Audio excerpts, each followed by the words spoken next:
Now, Joe, let's start this question.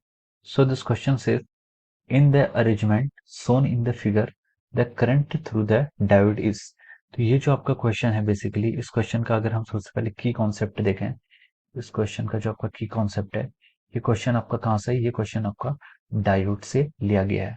ये question आपका क्या है? डायोड का क्वेश्चन है। अब देखते हैं कि इस क्वेश्चन को हम करेंगे कैसे।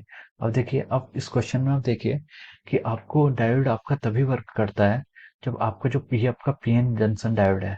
तो ये डायोड आपका पीएन जंक्शन डायोड तभी वर्क करेगा जब ये क्या होता है? फॉरवर्ड बाइस्ड होता है। तो आप देखेंगे कि फॉरवर्ड बाइस्ड की कंडीशन ये होती है कि जैसे कि ये आपका एक डायोड है, आपका जो पी साइड है, पी साइड पर आपका हायर पोटेंशियल होना चाहिए, इस साइड पर क्या होना चाहिए? आपका हाई पोटेंशियल होना चाहिए। और ये क्या आपकी एन साइड पर आपका क्या होना चाहिए? लेस पोटेंशियल होना चाहिए। तभी ये क्या होगा? फॉरवर्ड बाइस की कंडीशन ऑफ फुलफिल करेगा। और फॉरवर्ड बाइस की कंडीशन फुलफिल करेगा तभी इसमें आपका क्या? करंट फ्लो करेगा। तो हम यहाँ पर देख रहे हैं कि फिगर में इस साइड पर आपका 1 वोल्ट है और इस साइड पर आपका 2 वोल्ट से बैटरी अटैच की है। तो हम कह सकते हैं कि जो इस साइड है, पॉजिटिव साइड पे, वहां पर आपका क्या है? 1 वोल्ट है। और जो आपका नेगेटिव साइड है वहां पर आपका 2 वोल्ट है।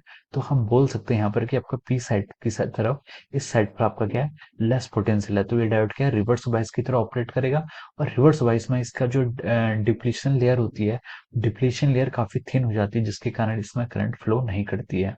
तो इसमें अगर आपसे पूछा जाए कि अगर कोई आपका डायोड है, डायोड का पीएन जंक्शन डायोड है, और अगर आप उसको रिवर्स वाइज से ऑपरेट कर रहे हो, तो उससे जो नेट करंट फ्लो करती है वो क्या फ्लो करेगी? जीरो। उससे कोई करंट ही फ्लो नहीं करेगी। तो option 4 will be your correct answer.